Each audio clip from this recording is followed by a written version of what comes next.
Haribol, Hare Krishna, welcome everyone to today's reading of Srimad Bhagavatam. We started reading Canto 4 last week, and we are still at chapter 1, actually towards the end of chapter 1, which is entitled Genealogical Table of the Daughters of Manu. But before that, as always, we recite the glorification verses from, if I'm able to open, from Shri Krishna Lila Stava. Sarva Shastrabdi Piyusha Sarva Vedaika Satpala Sarva Siddhant Naratnadya Sarva Loka Drikpradam Sarva Bhagavata Prana Srimad Bhagavata Prabho Kalidvantoditaditya Shri Krishna Parivartita Paramananda Patnaya Prema Vakshaksharayate Sarvanda Sarvasivaya Shri Krishna Namostume Malika Bando Matsangin Madguru Matmahadana Manishtaraka Madbhagya Madanantana Ananda Namostute Asadu Sadutada Innati Nichochataraka Hanamunjan Kadachin Mam Premna Hrit Kantayos Buram. Translation of the verses. A nectar from the ocean of all scriptures, singular fruit of all the Vedas, rich mine of the precious gems of all conclusive truths, you're the only giver of sight to all the worlds. O life heir, all the Supreme Lord's devotees, O Master Srimad Bhagavatam, you're the sun risen in the darkness of Kali, you're the exact image of Shri Krishna. I bow down to you who are supremely blissful to read. Your every syllable pours down a flood of prema. You can always be served by everyone. You are Shri Krishna himself. My only friend, my constant companion, my spiritual master, my great wealth, my savior, my good fortune, my source of ecstasy, I bow down to you. O bestower of saintliness to the unsaintly, O exalter of the most fallen, please never leave me. Always appear in my heart and my voice with pure love. Om Namo Bhagavate Vasudevaya. Om Namo Bhagavate Vasudevaya. Om Namo Bhagavate Vasudevaya. So Hare Krishna, welcome again. Everyone who joined us for today's reading of Srimad Bhagavatam, like we always do on Wednesdays and Thursdays and Fridays. So we will start reading, but before that I just wanted to read it from this book. It is called Book Bhagavata, which is like summary study of Srimad Bhagavatam. So I just wanted to read you this pertaining chapter's summary, which is very nicely put together by Sutapa Prabhu. So this Canto 4, Sutapa has really great insight, or really great way of putting things to for easier understanding. He likes to use these abbreviations, acronyms. I mean, not abbreviations. In Canto 4,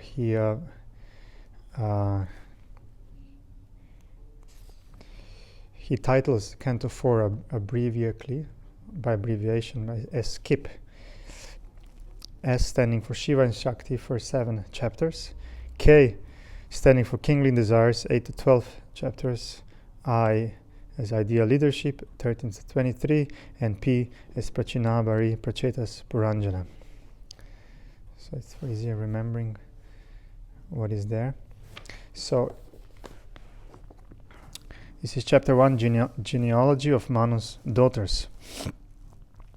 From Canto 3 to Canto 5, the narrations describe the lives of Swayambhuva Manu's children, Devahuti, which we just heard narrations of Devahuti's life at the end of the last Canto 3, Akuti, which we're hearing now, Prasuti, which we heard and we will hear more, Uttanapada, which will be later on, and Priyavrata will be in the next canto. Canto 4 thus focuses on the fourth generation of progeny originating from Brahma. Maitreya Rishi continued his narrations of Swambhuva Manu's dynasty, now focusing on the lineages of his daughters. Swambhuva Manu's daughters were all married, and they bore many children. Akuti married Ruchi, and they begot Yagya, an incarnation of the Lord, and Dakshina, a partial incarnation of Lakshmi Devi. Devahuti married Kardama Muni, and their 9 daughters were married to the sages, who produced many children through them. One of her daughters, Anasuya, married Atri, and thus gave birth to Dattatreya, Durvasa, and Soma, who were partial manifestations of Vishnu, Shiva, and Brahma. Prasuti married Daksha and had 16 daughters. One of those was Sati, who married Shiva, while another daughter gave birth to the Narayana Rishis. So we just heard that, these verses.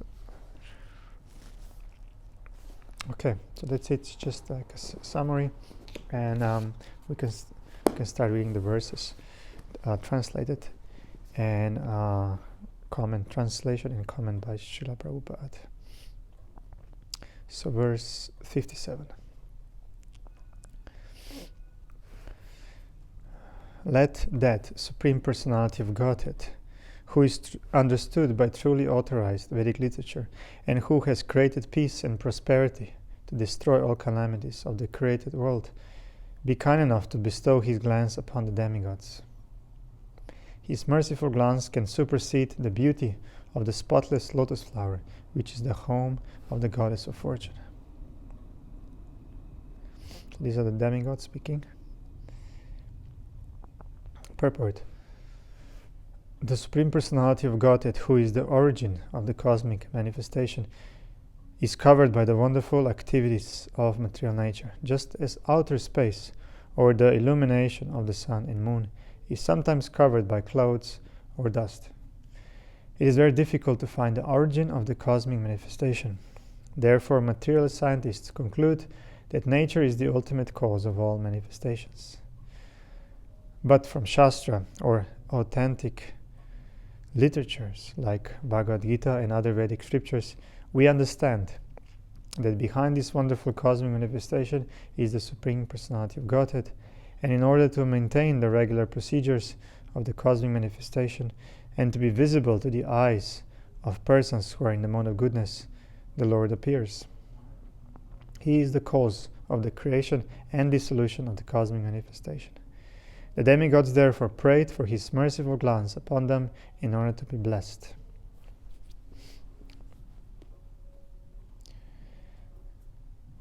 Text 58. Now Maitreya speaks. O Vidura, thus the demigods worshipped with prayers the Supreme Personality of Godhead, appearing as the sage Narayana. The Lord glanced upon them with mercy and then departed for Gandhamadara hill. 59. That Narayana Rishi, who is a partial expansion of Krishna, has now appeared in the dynasties of Yadu and Kuru in the forms of Krishna and Arjuna respectively, to mitigate the burden of the world. Purport. Narayana is the Supreme Personality of Godhead, and Nara is a part of the Supreme Personality of Godhead, Narayana. Thus the energy and the energetic together are the Supreme Personality of Godhead.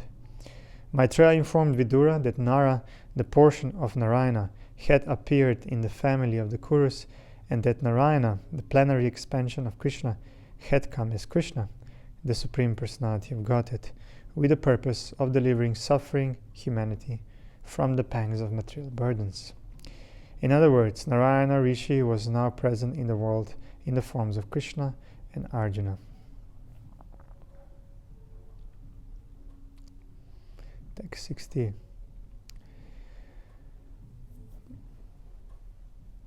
So there is we stop is short only mentioning of Narayana Rishi, and it will be explained more later, I believe so, in more detail. It continues with narrations of the daughters of Manu. The predominating deity of the fire begot in his wife Swaha 3 children named Pavaka, Pavamana, and Shuchi, who exist by eating the oblations offered to the fire of sacrifice. Purport. After describing the descendants of the 13 wives of Dharma, who were all daughters of Daksha, Maitreya now describes the 14th daughter of Daksha, Swaha, and her 3 sons. Oblations offered in the sacrificial fire are meant for the demigods, and on behalf of the demigods, the 3 sons of Agni and Swaha, namely Pavaka, Pavamana, and Shuchi, accept the oblations. From those 3 sons, another 45 descendants were generated, who are also fire gods. The total number of fire gods is therefore 49, including the fathers and the grandfather. Purport. The grandfather is Agni, and the sons are Pavaka, Pavamana, and Shuchi. Counting these 4 plus 45 grandsons, there are altogether 49 different fire gods. 62. These 49 fire gods are the beneficiaries of the oblations offered in the Vedic sacrificial fire by impersonalist brahmanas. Purport. Impersonalists who perform Vedic fruitive sacrifices are attracted to the various fire gods and offer oblations in their name. The 49 fire gods are described herewith. The Agni Shvatas, the Barishadas, the Samyas, and the Ajyapas are the Pitas. They are either Sagnika or Niragnika. The wife of all these Pitas is Swada, who is the daughter of King Daksha. Swada, who was offered to the Pitas, begot 2 daughters named Vayuna and Dharini, both of whom were impersonalists and were expert in transcendental and Vedic knowledge. The 16th daughter, whose name was Sati, was the wife of Lord Shiva. She could not produce a child, although she always faithfully engaged in the service of her husband. The reason is that Sati's father Daksha used to rebuke Lord Shiva in spite of Shiva's faultlessness. Consequently, before attaining a mature age, Sati gave up her body by dint of yogic mystic power. Purport. Lord Shiva, being the head of all mystic yogis, never even constructed a home for his residence. Sati was the daughter of a great king, Daksha, and because his youngest daughter, Sati, selected as her husband Lord Shiva, King Daksha was not very much satisfied with her. Therefore, whenever she met her father, he unnecessarily criticized her husband, although Lord Shiva was faultless. Because of this, before attaining a mature age, Sati gave up the body given by her father Daksha, and therefore she could not produce a child. Thus end the Bhaktivedanta purports of the 4th canto of 1st chapter of the Srimad Bhagavatam, entitled Genealogical Table of the Daughters of Manu. So now we continue chapter 2, which is entitled Shiva Cursed, or Daksha Curses Lord Shiva. So I'll also read you a short synopsis. So now it'll be easier to get the whole picture. Hearing that Sati, the daughter of Daksha and Prasuti, had dramatically terminated her own life, Vidura requested an elaboration. Maitreya thus narrated the incident over several chapters. Once a great sacrifice was organized by the leaders of the universal creation, namely Marichi, Daksha, and Vashishta. When Daksha entered the arena, everyone stood up in respect, except Lord Brahma and Lord Shiva. Lord Brahma, who was his father, did offer a welcome, but Daksha was aghast that Shiva had completely neglected to acknowledge him, misunderstanding Shiva's yogic trance as intentional disrespect. Daksha hurled arrows of insults and criticized his son-in-law's character, lifestyle, and habits. He cursed Shiva to lose his share of the sacrificial oblations and angrily returned home. Outraged by Daksha's behavior, Nandishvara, one of Shiva's associates, issued 3 curses in retaliation. He declared that those who side with Daksha will lose their transcendental knowledge, that Daksha will receive the head of a goat, and that hereditary brahmanas who practice religion simply out of ritual will perpetually return to this material world. Infuriated by Nandishvara's words, Brigu, a support of Daksha, counter-cursed the followers of Shiva to be diverted from Vedic principles and become atheistic in their outlook. Witnessing this angry exchange of curses, Shiva left the sacrificial arena in disgust, wanting to avoid any further unrest. Despite the absence of Shiva and Daksha, the 1,000-year sacrifice continued to conclusion. Okay, so now we go into verses that go a little bit more detail. So Vidura starts, this is text 1. Vidura inquired, why was Daksha, who was so affectionate towards his daughter, envious of Lord Shiva, who is the best among the gentle? Why did he neglect his daughter Sati? Purport. In the 2nd chapter of the 4th canto, the cause of the dissension between Lord Shiva and Daksha, which was due to a great sacrifice arranged by Daksha for the pacification of the entire universe, is explained. Lord Shiva is described here as the best of the gentle because he is not envious of anyone. He is equal to all living entities, and all other good qualities are present in his personality. The word Shiva means all auspicious. No one can be an enemy of Lord Shiva's, for he is so peaceful and renounced that he does not even construct a house for his residence, but lives underneath a tree, always detached from all worldly things. The personality of Lord Shiva symbolizes the best of gentleness. Why then was Daksha, who offered his beloved daughter to such a gentle personality, inimical towards Lord Shiva, so intensely that Sati, the daughter of Daksha and wife of Lord Shiva, gave up her body? So it's a question. Gave up her body. Text 2. Lord Shiva, the spiritual master of the entire world, is free from enmity. He is a peaceful personality and is always satisfied in himself.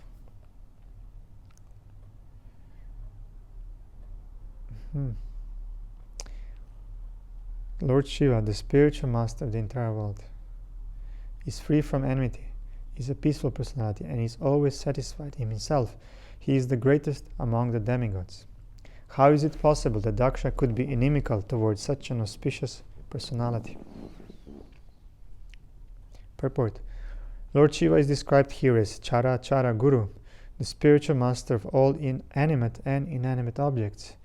He is sometimes known as Bhutanata, which means the worshipful deity of the dull-headed. Bhuta is also sometimes taken to indicate the ghosts. Lord Shiva takes charge of reforming persons who are ghosts and demons, not to speak of others who are godly. Therefore, he is the spiritual master of everyone, both the dull and demoniac, and the highly learned Vaishnavas. It is also stated, Vaishnavam Yatha Shambhu. Shambhu, Lord Shiva, is the greatest of all Vaishnavas. On one hand, he is the worshipful object of the dull demons, and on the other, he is the best of all Vaishnavas, or devotees, and he has a sampradaya called the Rudra Sampradaya. Even if he is an enemy or is sometimes angry, such a personality cannot be the object of envy. So Vidura, in astonishment, asked why he was taken as such, especially by Daksha. Daksha is not an ordinary person. He is a Prajapati, in charge of fathering population, and all his daughters are highly elevated, especially Sati. The word Sati means the most chaste. Whenever there is a consideration of chastity, Sati, this wife of Lord Shiva and daughter of Daksha, is considered first. Vidura therefore was astonished. Daksha is such a great man, he thought, and he is the father of Sati, and Lord Shiva is the spiritual master of everyone. How then could there possibly be so much enmity between them that Sati, the most chaste goddess, could give up her body because of their quarrel? My dear Maitreya, to part with one's life is very difficult. Would you kindly explain to me how such a son-in-law and father-in-law could quarrel so bitterly that the great goddess Sati could give up her life? The sage Maitreya said, in a former time, the leaders of the universal creation performed a great sacrifice, in which all the great sages, philosophers, demigods, and fire gods assembled with their followers. Purport. Upon being asked by Vidura, the sage Maitreya began to explain the cause of the misunderstanding between Lord Shiva and Daksha, because of which the goddess Sati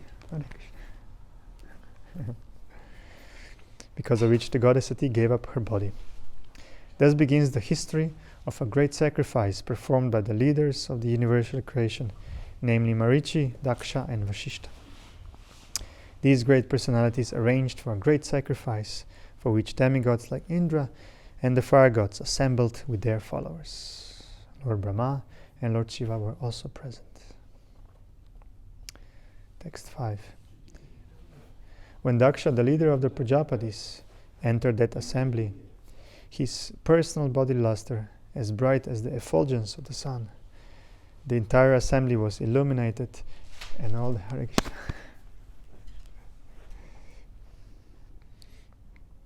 The entire assembly was illuminated, and all the assembled personalities became insignificant in his presence.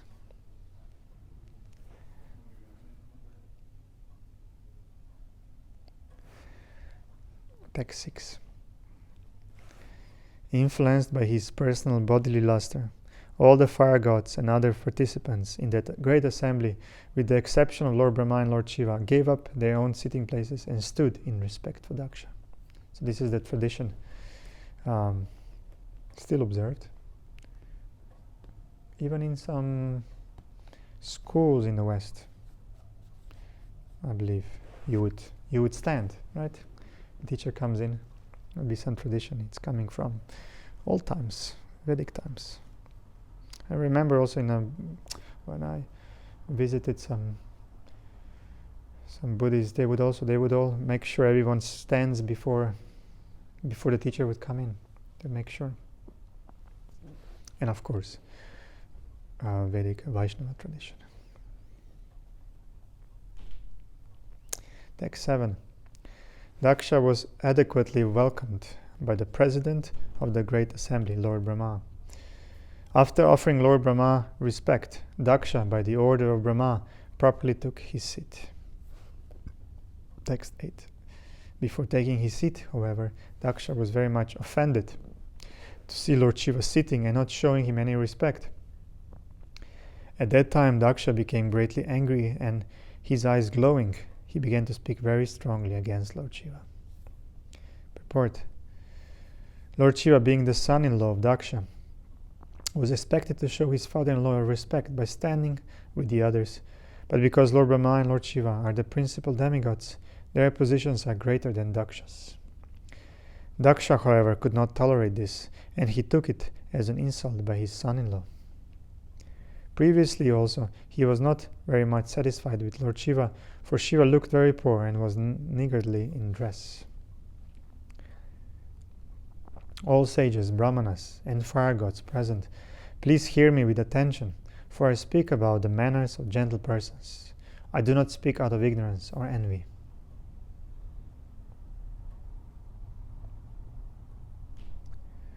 Purport. In speaking against Lord Shiva, Daksha tried to pacify the assembly by presenting in a very tactful way that he was going to speak about the manners of gentle persons, although naturally this might affect some unmerely upstarts, and the assembly might be unhappy because they did not want even unmannerly persons to be offended.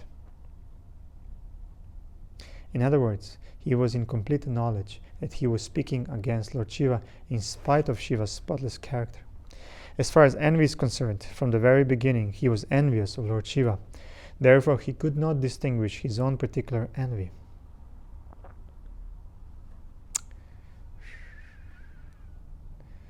Although he spoke like a man in ignorance, he wanted to cover his statements by saying that he was not speaking for impudent and envious reasons.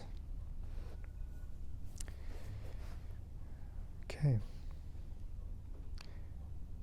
10. Shiva has spoiled the name. This is Daksha speaking. Shiva has spoiled the name and fame of the governors of the universe and has polluted the path of gentle manners. Because he is shameless, he does not know how to act. Purport. Daksha wanted to impress upon the minds of all the great sages assembled in that meeting that Shiva, being one of the demigods, had ruined the good reputations of all the demigods by his unmannerly behavior. The words used against Lord Shiva by Daksha can also be understood in a different way, in a good sense. For example, he stated that Shiva is Yashogna, which means one who spoils name and fame. So this can also be interpreted to mean that he was so famous that his fame killed all other fame. Again, Daksha used the word nirapatrapa, which also can be used in two senses. One sense is one who is stunted, another sense is one who is the maintainer of persons who have no other shelter. Generally, Lord Shiva is known as the Lord of the Bhutas, or lower grade of living creatures. They take shelter of Lord Shiva because he is very kind to everyone and is very quickly satisfied. Therefore, he is called Ashutosha.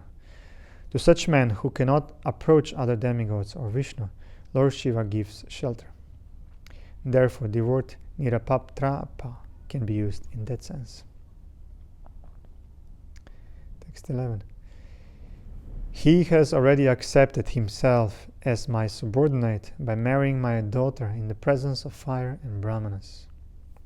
He has married my daughter, who is equal to Gayatri and has pretended to be just like an honest person. Purport. Daksha's statement that Lord Shiva pretended to be an honest person means that Shiva was dishonest because in spite of accepting the position of Daksha's son-in-law, he was not respectful to Daksha. He has eyes like monkeys, yet he has married my daughter, whose eyes are just like those of a deer cub. Nevertheless, he did not stand up to receive me, nor did he think it fit to welcome me with sweet words. 13. I had no desire to give my daughter to this person, who has broken all rules of civility. Because of not observing the required rules and regulations, he is impure, but I was obliged to hand over my daughter to him, just as one teaches the messages of the Vedas to a Shudra. Purport. A Shudra is forbidden to take lessons from the Vedas because a Shudra, due to his unclean habits, is not worthy to hear such instructions. This restriction, that unless one has acquired the Brahminical qualifications, one should not read the Vedic literatures, is like the restriction that a law student should not enter a law college unless he has been graduated from all lower grades. According to the estimation of Daksha, Shiva was unclean in habits and not worthy to have the hand of his daughter, Sati, who was so enlightened, beautiful, and chaste. The word used in this connection is binasetave, which refers to one who has broken all the regulations for good behavior but not following the Vedic principles. In other words, according to Daksha, the entire transaction of the marriage of his daughter with Shiva was not in order. 14 and 15. He, Shiva, lives in filthy places like crematoriums, and his companions are the ghosts and demons. Naked like a madman, sometimes laughing and sometimes crying, he smears crematorium ashes all over his body. He does not bathe regularly, and he ornaments his body with a garland of skulls and bones. Therefore, only in name is he Shiva, or auspicious. Actually, he is the most mad and inauspicious creature. Thus, he is very dear to crazy beings in a gross mode of ignorance, and he is their leader. Purport. Those who do not regularly bathe are supposed to be in association with ghosts and crazy creatures. Lord Shiva appeared to be like that, but his name Shiva is actually fitting, for he is very kind to persons who are in the darkness of the mode of ignorance, such as unclean drunkards who do not regularly bathe. Lord Shiva is so kind that he gives shelter to such creatures and gradually elevates them to spiritual consciousness. Although it is very difficult to raise such creatures to spiritual understanding, Lord Shiva takes charge of them, and therefore, as stated in the Vedas, Lord Shiva is all auspicious. Thus, by his association, even such fallen souls can be elevated. Sometimes it is seen that great personalities meet with fallen souls, not for any personal interest, but for the benefit of those souls. In the creation of the Lord, there are different kinds of living creatures, Some of them are in the mode of goodness, some are in the mode of passion, and some are in the mode of ignorance. Lord Vishnu takes charge of persons who are advanced Krishna-conscious Vaishnavas, and Lord Brahma takes charge of persons who are very much attached to material activities. But Lord Shiva is so kind that he takes charge of persons who are in gross ignorance and whose behavior is lower than that of the animals. Therefore, Lord Shiva is especially called auspicious. 16. On the request of Lord Brahma, I handed over my chaste daughter to him, although he is devoid of all cleanliness and his heart is filled with nasty things. Purport. It is the duty of parents to hand over their daughters to suitable persons just befitting their family tradition and in cleanliness, gentle behavior, wealth, social position, etc. Daksha was repentant that on the request of Brahma, who was his father, he had handed over his daughter to a person who, according to his calculation, was nasty. He was so angry that he did not acknowledge that the request was from his father. Instead, he referred to Brahma as Parameshti, the supreme teacher in the universe. Because of his temperament of gross anger, he was not even prepared to accept Brahma as his father. In other words, he accused even Brahma of being less intelligent because he had advised Daksha to hand over his daughter, his beautiful daughter, to such a nasty fellow. In anger one forgets everything, and thus Daksha in anger not only accused the great Lord Shiva, but criticized his own father, Lord Brahma, for his not very astute advice that Daksha hand over his daughter to Lord Shiva. Hare Krishna. 17. The sage Maitreya continued. Thus Daksha, seeing Lord Shiva sitting as if against him, washed his hands and mouth and cursed him in the following words. The demigods are eligible to share in the oblations of sacrifice, but Lord Shiva, who is the lowest of all the demigods, should not have a share. Purport. Because of this curse, Shiva was deprived of his share in the oblations of Vedic sacrifices. It was due to the curse of Daksha. Sri Vishwanatha Chakravarti comments in this connection that Lord Shiva was saved from the calamity of taking part with other demigods, who were all materialistic. Lord Shiva is the greatest devotee of the Supreme Personality of Godhead, and it is not fitting for him to eat or sit with materialistic persons like the demigods. Thus the curse of Daksha was indirectly a blessing, for Shiva would not have to eat or sit with other demigods who were too materialistic. There is a practical example set up for us by Gorakishore Das Babaji Maharaj, who used to sit on the side of a latrine to chant Hare Krishna. Many materialistic persons used to come and bother him and disturb his daily routine of chanting. So to avoid their company, he used to sit by the side of a latrine where materialistic persons would not go because of the filth and the obnoxious smell. However, Gorakishore Das Babaji Maharaj was so great that he was accepted as the spiritual master of such a great personality as His Divine Grace Om Vishnupad Sri Srimad Bhaktisiddhanta Saraswati Goswami Maharaj.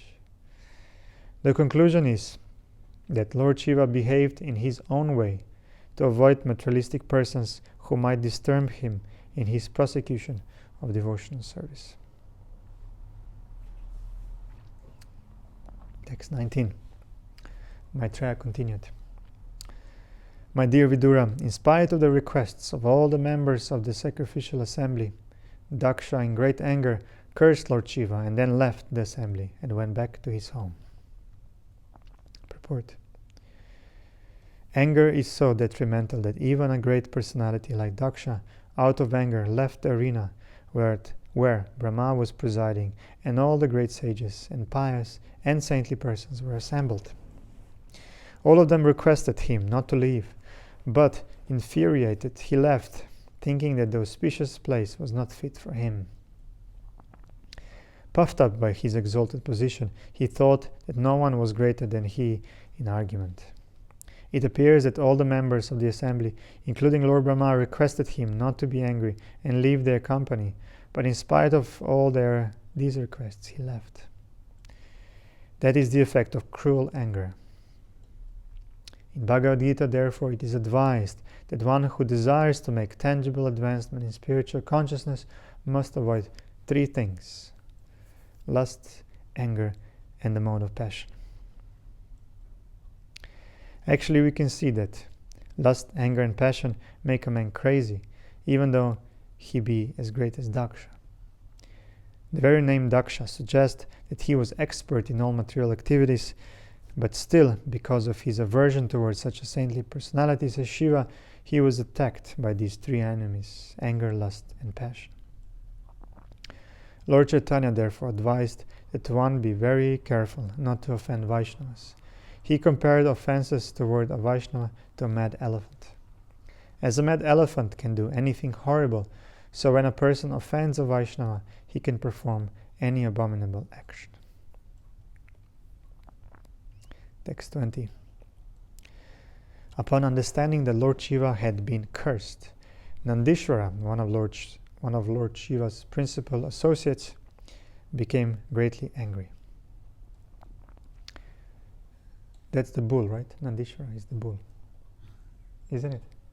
It is. His eyes became red, and he prepared to curse Daksha and all the Brahmanas present there who had tolerated Daksha's cursing Shiva in harsh words. Purport. There is a long-standing dissension among some of the neophyte Vaishnavas and Shaivites. They are always at loggerheads or fighting. When Daksha cursed Lord Shiva in harsh words, some of the Brahmanas present might have enjoyed it, because some Brahmanas do not very much admire Lord Shiva. This is due to the ignorance of Lord Shiva's position. Nandishvara was affected by the cursing, but he did not follow the example of Lord Shiva, who was also present there. Although Lord Shiva could also have cursed Daksha in a similar way, he was silent and tolerant. But Nandishvara, his follower, was not tolerant. Of course, as a follower, it was right for him not to tolerate an insult to his master, but he should not have cursed the Brahmanas who were present. The entire issue was so complicated that those who were not strong enough forgot their positions, and thus cursing and counter-cursing went on in that great assembly. In other words, the material field is so unsteady that even personalities like Nandishvara, Daksha, and many of the Brahmanas present were infected by the atmosphere of anger.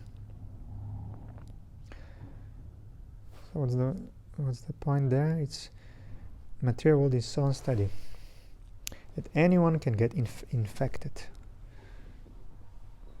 So that would mean for us, even with all the great practice, or intense practice, it's still easy to get infected. So it's better to stay away of certain situations and certain people, even though you might be practicing or be really steady, apparently, but this is the example of how it can be rubbed off and easily affected the modes. It can easily affect. 21. Anyone who has accepted Daksha as the most important personality and neglected Lord Shiva because of envy is less intelligent, and because of visualizing in duality will be bereft of transcendental knowledge. Purport. The first curse by Nandishvara was that anyone supporting Daksha was foolishly identifying himself with the body, and therefore, because Daksha had no transcendental knowledge, supporting him would deprive one of transcendental knowledge. Daksha, Nandishvara said, identified himself with the body like other materialistic persons, and was trying to derive all kinds of facilities in relationship with the body. He had excessive attachment for the body, and in relation to the body with wife, children, home, and other such things, which are different from the soul. Therefore, Nandishvara's curse was that anyone who supported Daksha would be bereft of transcendental knowledge of the soul, and thus also be deprived of knowledge of the Supreme Personality of Godhead. 22. Maybe I'll stop. Or maybe I'll read a few more.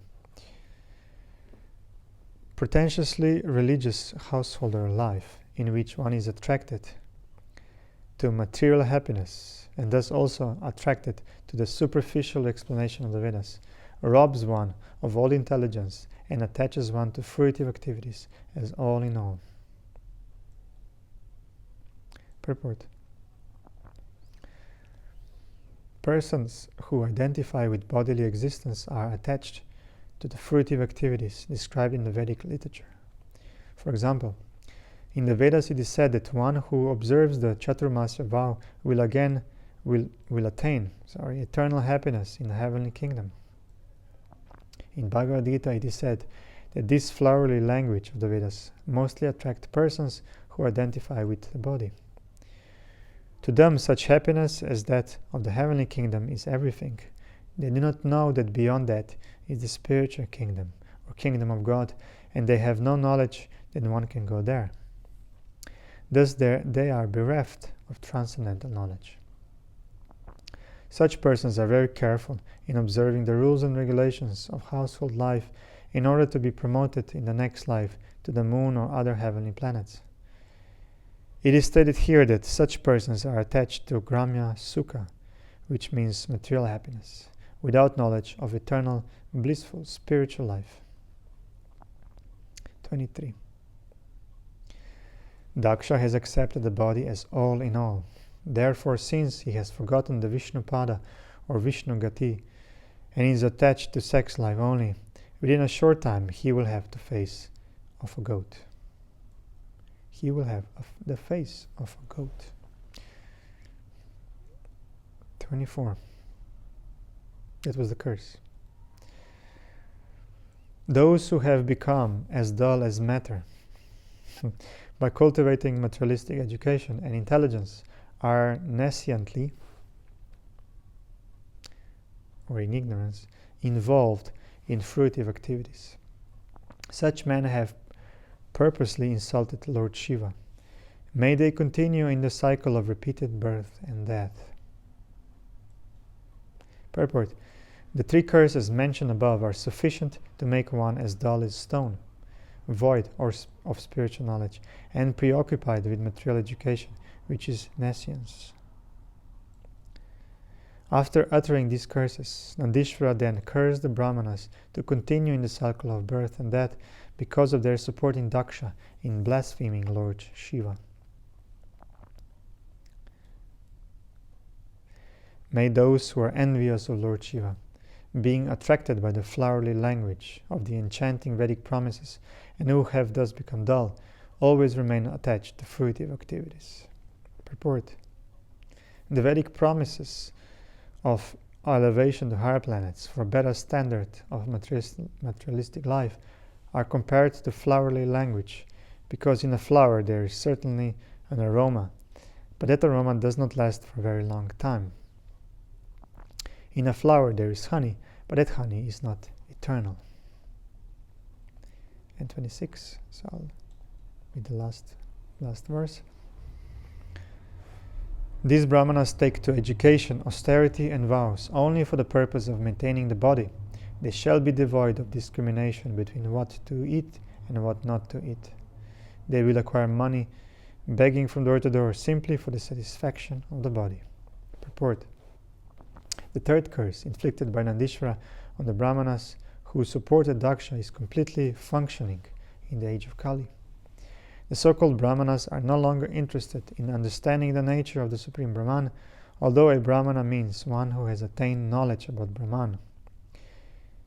In the Vedanta Sutra also it is stated, Atato Brahma Jignasa.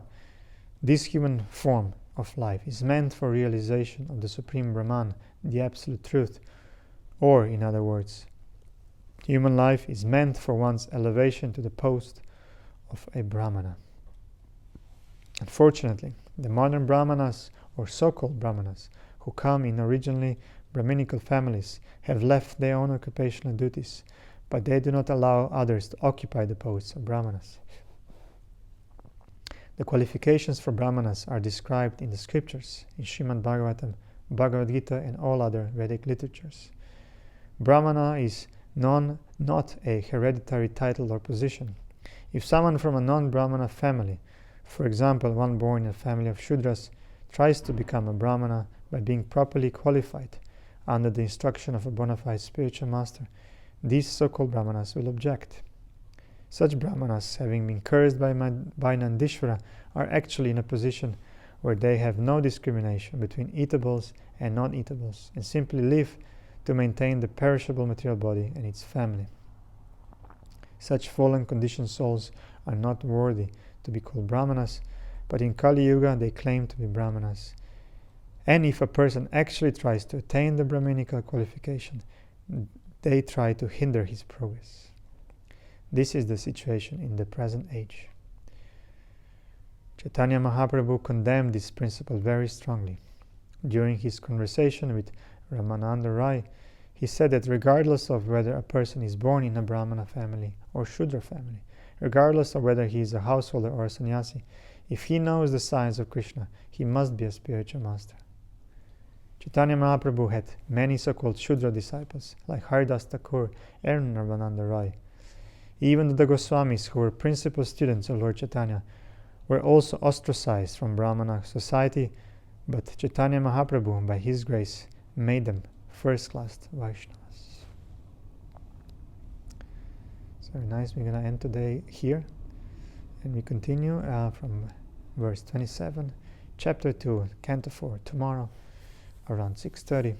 Thank you very much. Srimad Bhagavatam ki jai. Srila Prabhupada ki